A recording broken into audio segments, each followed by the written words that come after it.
말씀입니다. 시편 44편 구약성경 834페이지 시편 44편 1절에서 3절까지의 말씀입니다.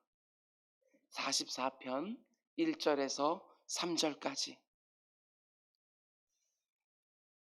우리 한 목소리로 함께 봉독하겠습니다. 하나님이여, 주께서 우리 조상들의 날 곧 옛날에 행하신 일을 그들이 우리에게 일러주매 우리가 우리 귀로 들었나이다. 주께서 주의 손으로 뭇 백성을 내쫓으시고 우리 조상들을 이 땅에 뿌리박게 하시며 주께서 다른 민족들은 고달프게 하시고 우리 조상들은 번성하게 하셨나이다. 그들이 자기 칼로 땅을 얻어 차지함이 아니요 그들의 팔이 그들을 구원함도 아니라 오직 주의 오른손과 주의 팔과 주의 얼굴의 빛으로 하셨으니 주께서 그들을 기뻐하신 까닭이니이다. 아멘. 이 새벽에 드려진 예물이 있습니다. 박혜수, 박세환 1천 먼저 드리셨고요. 최대승 구본중 성도님 가정에서 최대승 김경 집사님 주님 한일 가정에서 예물 드리셨습니다. 잠시 기도하겠습니다. 사랑해 주님, 8월 한 달 월상 예배로 주의 사랑하는 백성들이 또 이 자리와 또 각 처소에서 모였습니다. 내 주 아버지 하나님, 이번 달에도 이런 일 저런 일 참 많이 있을 터인데 그때마다 때를 따라 돕는 하나님의 은혜를 경험하는 주의 성도들 될 수 있도록 인도하여 주시옵소서. 하나님은 우리의 모든 형편을 아시고 우리가 구하지 않아도 그 가운데 좋은 것들 허락해 주는 줄 믿습니다. 그러나 부르짖게 하시고 구하게 하여 주시고 하나님의 은혜가 아니면 도무지 살 수 없다는 고백을 담아서 하나님 앞에 더욱 가까이 나가는 한 달이 될 수 있도록 인도하여 주시옵소서. 우리 어르신들 이 더위와 장마 가운데 속에서도 건강 잃지 않도록 하나님께서 세밀하게 인도하여 주시고 우리 사랑하는 자녀들 방학도 하고 또 휴가도 갑니다. 주님께 또한 함께 붙들어 주셔서 잘 회복할 수 있도록 주님 인도하여 주시옵소서. 교회의 수련회와 성경학교가 또 이어집니다. 주님께서 그 가운데도 함께 붙들어 주시사 우리 다음 세대에 놀라운 갑절의 부흥들을 직감할 수 있는 수련회와 성경학교가 될 수 있도록 주님 인도하여 주시옵소서. 새벽 제단도 하나님께서 이번 한 달 붙들어 주시사 이곳에 드려지는 기도가 각 처소에서 응답되는 것 볼 수 있도록 인도하여 주시옵소서. 아버지, 오늘도 드려지는 예물이 있습니다. 1천 번째 예물들, 특별히 자녀를 놓고 부모들의 아버지 예물이 드려집니다. 주님, 기도를 시작하는 그 순간부터 하나님께서는 좋은 것들을 예비하고 있는 줄 믿사오니 기도하는 중에 하나님이 하셨구나 다 경험할 수 있도록 인도하여 주시옵소서. 이 모든 말씀 예수님의 이름으로 기도드렸습니다. 아멘. 아멘. 잘 오셨습니다. 오늘도 좋은 날인 줄 믿습니다. 아멘. 우리는 날마다 새로운 기도라는 주제를 가지고 새벽마다 시편 말씀을 함께 묵상하고 있는데 오늘은 126번째 시간입니다. 오늘 말씀의 제목은 내가 왜 이 세상과 다르게 사는지 사람들에게, 자녀들에게 꼭 말해 주십시오. 이런 제목으로 말씀 전하려고 합니다. 내가 왜 이 세상과 다르게 사는지 자녀들에게, 사람들에게 꼭 말해 주십시오. 이런 제목입니다. 여러분과 이 땅을 살아가다 보면 하나님이 왜 이런 일을 하시는지, 왜 내게 이런 일을 허용하시는지 도무지 이해가 안 되는 때가 있습니다. 다른 사람들도 경험하는 크고 작은 인생의 고난과 시련, 그 정도가 아니라 정말 하나님이 작정하시고 행하신 것 같은 극심한 고난, 엄청난 시련, 하나님께서 허용하지 않으셨으면 과연 이렇게 극심한 고난과 시련이 내게 임할 수 있을까? 이렇게 생각될 정도로 내가 뭔가 특별한 죄를 지은 것 같지도 않은데 그래도 신실하게 신앙생활 한다고 하는데 마치 욥과 같이 감당이 안 되는 극심한 고난, 엄청난 시련을 만날 때가 있습니다. 도무지 이해가 안 되는 것이지요. 사실 하나님이 하시는 일을 우리 초라한 이성이나 경험으로 다 이해한다는 것은 불가능할 것입니다. 하나님 왜 이런 일을 행하실까? 왜 이런 일을 내게 허락하실까? 그런 면에서 오늘 이 시편 44편은 매우 독특한 시라고 말할 수 있습니다. 왜냐하면 우리가 잘 아는 것처럼 구약은 보통 하나님을 충성스럽게 섬기고 그분의 말씀에 신실하게 순종하면 형통이 따릅니다. 여기서 말하는 형통은 이 세상 사람들이 말하는 형통과 그닥 다르지 않습니다. 물질의 복이 있고 자녀의 복이 있고 전쟁에 나가면 늘 승리하고 이기는 것이지요.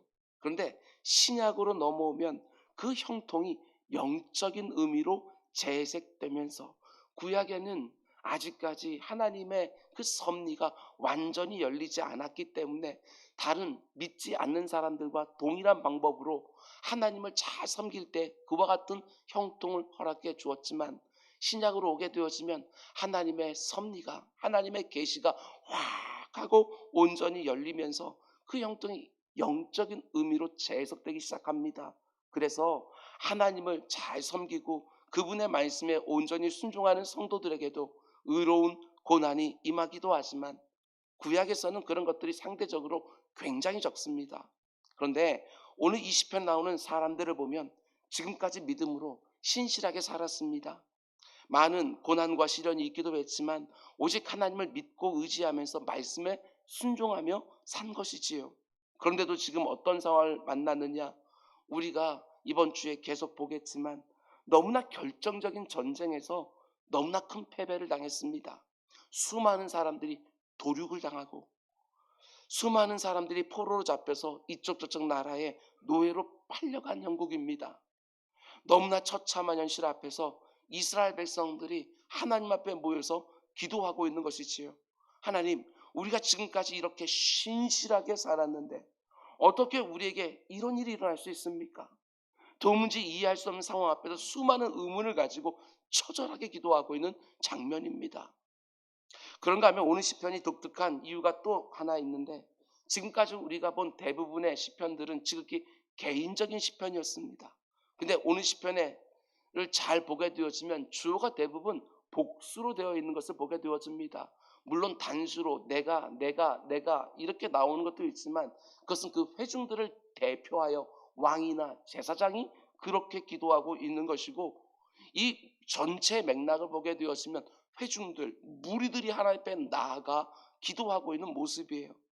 그런 면에서 오늘 시편은 민족 전체 혹은 공동체 전체가 다 하나님 앞에 들어가서 드리는 기도 이렇게 볼 수 있는 거예요. 민족적인 재난을 목전에 두고 엄청난 고난과 고통을 목전에 두고 하나님의 백성들이 한 마음으로 드리는 기도 그것이 바로 시편 44편 말씀입니다. 그런 면에서 구약의 유명한 학자였던 델리츠 같은 사람은 이 시편을 가리켜서 이렇게 부르기도 했습니다. 공동체가 드리는 욥기다. 그리고 공동체 전체가 하나님 앞에 드리는 애가다. 이렇게 말하기도 합니다. 욥기 말씀처럼 무고한 고난을 당했을 때 믿음으로 신실하게 살아온 공동체 예기치 못한 재난과 패배가 닥쳤을 때 그 성도들이 하나님 앞에 어떤 반응을 보이고 있는지 그걸 잘 보여주는 시편이에요. 그래서 교회 역사 속에서 이 시편은 영국의 청교도들을 비롯하여 믿음 때문에 많은 피를 흘려야 되었던 수많은 믿음의 선조들이 애송했던 시편이기도 합니다. 수많은 성도들이 그 믿음 때문에 집단적으로 처형을 당할 때 도무지 이해할 수 없는 그 상황 앞에서 이 시편을 묵상했던 것이지요. 저는 오늘 시편을 묵상하면서 이런 고민이 좀 있었습니다. 이 시편을 한 번에 쭉 묵상해야 그 맛이 느껴지는데 새벽이라는 시간 때문에 여러 번의 설교로 나누어서 설교할 수밖에 없습니다. 오늘부터 한 3번 정도 나누어서 설교하려고 하는데 여러분들은 말씀을 얹고 또 얹으면서 따라와 주시기를 부탁을 드립니다. 여러분 오늘 본문에 나오는 회중들이 전쟁에 나가 큰 패배를 경험한 다음에 기도를 시작하는데 가장 먼저 하는 게 무엇입니까? 우리가 지금까지 묵상했던 다른 시편들과 거의 비슷하게 지금 직면한 문제로 곧바로 달려들지 않습니다. 가장 먼저 하나님의 성품, 그것도 역사 속에 드러났던 하나님의 성품을 묵상하기 시작하는 것이지요. 특별히 이 회중들은 자기 민족의 역사를 회상하면서 자기 선조들에게 하나님이 어떻게 행하셨는지 그 역사 속에 드러난 하나님의 성품은 무엇이었는지 묵상을 하는데, 전쟁에서 지금 처참하게 패배한 이들이 특별히 어떤 역사적 사건을 발생하느냐, 그것은 전쟁을 할 때마다 자기 선조들이 연전연승을 했던 가나안 정복 전쟁을 회상하는 거, 그걸 보게 되어져요. 의미심장하지요. 먼저 2절 말씀을 잘 보면, 주께서 주의 손으로 묵백성을 내쫓으시고 우리 조상들에게 이 땅에 뿌리박게 하시며, 주께서 다른 민족들은 고달프게 하시고 우리 조상들은 번성하게 하셨나이다. 딱 봐도 가나안 정복 전쟁을 회상하고 있는 것이 느껴집니다. 지금 도무지 이해할 수 없는 전쟁의 큰 패배 앞에서 자기들보다 훨씬 더 강력하고 전쟁에 능했던 가나안 족속들과의 전쟁에서 큰 승리를 주셨던 하나님을 회상하면서 기도의 자리로 들어가고 있는 것이지요. 여러분, 그런데 오늘 새벽에는 이 부분을 집중적으로 말씀드리려고 하는데, 이런 점을 한번 생각해 보시기 바랍니다. 지금 이들이 어떻게 그 오래전에 있었던 자기 선조들에게 경험했던 가나안 정복 사건을 알고 있을 수가 있을까? 1절 말씀 굉장히 귀합니다. 하나님이여, 주께서 우리 조상들의 날 곧 옛날에 행하신 일을 그들이, 우리 조상들이 우리에게 일러주매 우리가 우리 귀로 들었나이다. 가나안 정복 전쟁을 경험했던 그들의 조상들이 그 다음 후손에게, 그리고 또 그 다음 후손에게, 그 다음 후손에게 끝없이 들려주고 전해주는 거예요. 그래서 아주 오래전에 일어났던 그 사건을 지금 이 공동체가 모두가 다 회상할 수 있는 것이지요. 여러분, 저는 이 부분이 너무나도 중요하다고 생각했습니다. 그리고 우리 기도 제목이 되어야 되겠다 생각을 했습니다. 신명기 같은 말씀을 보면 하나님이 자기 백성들에게 거듭거듭 이렇게 말씀하는 것을 볼 수 있습니다. 하나님이 어떤 말씀을 주신 다음에 너희가 이 말씀에 순종하며 살아야 되는 것은 말할 것도 없고, 너희 자녀들에게도 가르쳐서 이 말씀을 지키게 해라. 하나님이 어떤 놀라운 역사를 행해 주신 다음에 너희들이 이 역사를 기억해야 되는 것은 말할 것도 없고, 너희 자손들도 기억하게 하라. 이런 말씀이 굉장히 많이 나오는 거예요. 오늘 시편에서 말하고 있는 가나안 정복 전쟁 때도 마찬가지입니다. 가나안 땅에 들어가는 입구에서 이스라엘 민족이 거세게 흐르고 있는 요단강을 만나지요. 그때 하나님이 요단강 물을 딱 멈춰 세워주시는데, 그 강을 건널 때 하나님이 12개의 돌을 취해서 단을 쌓으라고 명령하시는 거예요. 그런 다음에 뭐라고 말씀하시느냐, 너희 자손들이 이것이 뭐냐고 물으면 오늘 어떤 일이 있었는지 그들에게 꼭 말해줘라. 바로 이런 식으로 하나님이 어떤 분이신지, 어떤 일을 하셨는지 한 세대가 경험하고 나면 그 다음 세대에게 말해주고, 그 다음 세대는 또 다음 세대에게 말해주면서 그 민족 안에 하나님이 어떤 분이신지, 하나님이 어떤 일을 행하셨는지 그 이야기들이 축적되고 축적되는 거예요. 이게 너무나도 중요하지요. 네 자손들이 내가 누군지를 알 수 있도록, 내가 한 일이 뭔지를 알 수 있도록 꼭 이야기해줘라. 여러분, 저는 오늘 말씀 묵상하면서 오늘 보면 1절 말씀이 너무나 중요하구나. 주께서 우리 조상들의 날 곧 옛날에 하신 일을 그들이 우리에게 일러주매 우리가 우리 귀로 들었나이다. 이게 바로 한 가정에서 혹은 한 공동체에서 반드시 일어나야 되는 신앙의 전수이고 신앙의 교육인 것이지요. 할아버지 할머니가 아버지 어머니에게, 그 아버지 어머니가 또 아들 딸에게 하나님은 어떤 분이신지, 하나님이 나에게 어떻게 하셨는지, 우리 가정에 어떤 일을 하셨는지 한 세대만 경험하고 알고 누리면 되는 것이 아니라 반드시 그 다음 세대에게 전수하고 가르쳐줘야 되는 거예요. 그래서 세월이 흐르면 흐를수록 하나님에 대한 지식이 그 가정에, 그 가문에 쌓이고 경험이 쌓이고 간증이 쌓이게 되는 것이지요. 그래야 여러분의 자녀 세대가 도무지 이해하지 못하는 고난이나 시련을 만났을 때 오늘 본문의 회중들처럼 우리가 귀로 들었나이다, 우리 조상들이 우리에게 들려주어서 하나님이 이렇게 하셨던 걸 우리가 압니다 하면서 그때 그 일을 회상하면서 자기의 삶에 적용하며 하나님 앞에 기도할 수 있는 거예요. 여러분, 꼭 말해 주셔야 됩니다. 하나님이 어떤 분이신지, 하나님이 무엇을 나에게 우리 가정에 행하셨는지 반드시 자녀들에게 말해줘야 되는 거예요. 전승해주고 교육해줘야 되는 거예요. 여러분, 저는 한국 사회와 한국 교회에 이렇게 문제가 많은 이유 중에 하나도 바로 여기 있다고 생각합니다. 내 자녀가 사회생활을 어떻게 해야 되는지 전부 다 학교에 맡겨놓습니다. 내 사랑하는 자녀가 신앙생활을 어떻게 해야 되는지 전부 다 교회에 맡겨놓는 거예요. 아닙니다. 절대로 그렇게 해서는 안 됩니다. 자녀 교육에 있어서 가장 중요한 교사는 부모지요. 부모가 자녀를 가르쳐야 되는 거예요. 아무리 이 사회가 좋은 공교육 시스템을 만들어 놔도 지극히 제한적일 수밖에 없습니다. 부모들이 가르쳐야 되는 것이지요. 아무리 교회 안에 주일학교가 잘 세워져 있다 할지라도 그걸로 신앙교육이 다 되는 것이 결코 아닙니다. 부모가 자녀를 신앙으로 가르치고 말씀으로 양육하는 것, 그게 너무나도 중요한 거예요. 여러분, 부모가 반드시 성경책을 딱 펼쳐놓고 하나하나 설명해 주라는 말이 절대로 아닙니다. 부모가 할 수 있는 가장 좋은 신앙교육은 내가 알고 있는 하나님, 내가 경험한 하나님, 내가 믿고 의지한 하나님을 그냥 이야기해 주는 거예요. 일상적으로 과거에 경험했던 하나님, 그리고 요즘 내 삶에 역사하고 있는 하나님을 계속해서 그냥 말해주는 거예요. 이렇게도 말할 수 있습니다. 믿음의 부모들이 할 수 있는 가장 탁월한 교육 방법은 포멀한 교육이 아니라, 공식적이고 격식을 차린 교육이 아니라 인포멀한 교육, 격식에 얽매이지 않고 편안하고 일상적인 교육.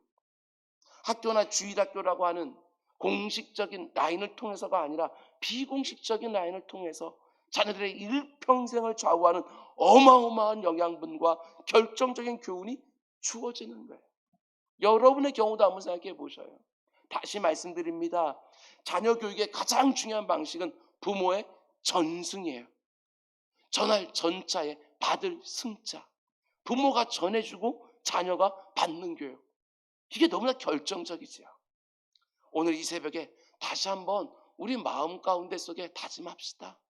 우리 자녀들에게 야, 일로 와봐라, 앉혀놓고 작정하고 말하는 게 아니라 일상적으로, 저는 격식에 매이지 아니하고 늘 하나님에 대한 이야기, 그것들이 부모에게서 자녀들에게 이어지는 각 가정이 되기를 주님의 이름으로 축원을 드립니다. 교회 안에서도 마찬가지입니다. 우리 어르신들이 우리 젊은 성도들에게 늘 말해주는 거예요. 우리 부장님들과 교사들이 우리 다음 세대 늘 말해주는 거예요.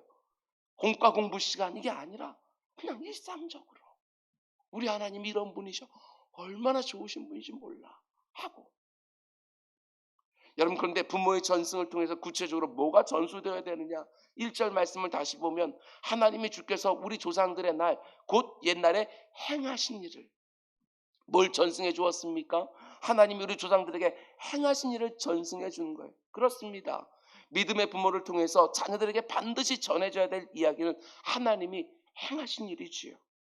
조상들과 부모들이 이루었던 성취나 성공, 우린 이런 것들을 잘 말해주기를 원하지 않습니까? 우리 가문 중에 어떤 분이 계셨다, 이게 아니라 하나님이 우리 가문과 가정에 어떤 일을 행하셨는지, 어떤 일을 행하고 계시는지 반드시 그게 전해져야 되는 것입니다. 특별히 여러분, 이 부분만큼은 꼭 이야기해 주셔야 돼요. 오늘 설교 제목처럼 내 부모가 왜 이렇게 사는지, 내 부모가 왜 다른 부모와는 다르게 사는지, 이런 이야기를 꼭 해주셔야 돼요. 내 부모가 왜 다른 사람들과는 다른 눈으로 이 세상을 보면서 사는지, 이걸 꼭 설명해 줘야지요. 여러분의 자녀들이 교회에 와서 설교를 듣는 것은 포멀한 거예요. 제 설교도 포멀한 것이지요. 공식적으로 듣는 거예요. 그러나 부모가 그 자녀에게 엄마 아빠도 그럴 때가 있었지만 하나님이 이렇게 저렇게 해주셨다. 함께 신앙생활하는 권사님이나 구역장이 집사님, 저도 그럴 때가 있었지만 하나님이 제 기도에 이렇게 저렇게 응답해 주셨습니다. 이런 간증을 쭉 쏟아 놓으면 그 인포멀한 그 가르침과 권면은 정말 다르게 들리지요. 제가 강단에서 설교한 것과는 전혀 다른 영향력을 가지고 들려지는 거예요. 새벽마다 강단 설교가 선포되지 않습니까? 그 말씀을 부모가 듣고 그 자녀에게 오늘 새벽에 말씀 들었는데 이게 아니라 내 삶에 적용하여 자녀들에게 마치 일상적인 일인 것처럼 그렇게 쭉 얘기해 주는 것, 이것이 또 다른 형태의 가정예배가 아니겠는가? 가정 예배 드리자고 하면 자녀들이 그 가운데 속에 좀 부담감을 가질 수도 있지만 이렇게 일상적으로 얘기해 주는 거, 이게 얼마나 영향력이 있는지 몰라요. 여러분의 자녀들이 이 사회에 들어가서 경험하는 이런저런 신앙적인 의문들이 생기지 않겠어요? 직장 생활하면서 의문들이 생겼을 때 부모에게 질문하지요. 여러분의 사는 모습과 이 세상에서 만나는 사람들이 살아가는 모습이 차이가 있을 때, 그것을 놓고 질문할 때 여러분이 해줄 수 있는 대답이야말로 그 자녀들에게 줄 수 있는 최고의 교육이라는 거, 이걸 꼭 기억하셔야 돼요. 근데 이어지는 구절을 보면 하나님이 그 조상들에게 행하신 일이 어떤 일이었습니까? 2절 말씀 보면 주께서 주의 손으로 뭇백성을 내쫓으시고 주의 조상들을 이 땅에 뿌리박게 하시며 주께서 다른 민족들은 고달프게 하시고 우리 조상들은 번성하게 하셨나이다. 여러분, 가나안 땅에 있는 그 모든 민족들은 그 지형에 익숙한 사람들입니다. 그들은 철기 문명을 가지고 있었어요. 특별히 아낙 자손, 여러분 우리 잘 알지 않습니까? 골리앗의 선조답게 정말 장대한 사람들이에요. 그런데 그 당시 이스라엘 백성은 어땠습니까? 전투에 익숙한 사람들이 아닙니다. 그들은 그저 애굽에서 종살이했던 사람들이에요. 그럼에도 불구하고 그 엄청난 싸움을 승리하거든요. 이스라엘 백성들이 자신들의 후대들이 꼭 말해주고 싶었던 이야기가 무엇이었습니까? 도무지 이길 수 없는 전쟁 가운데 우리가 이겼다고.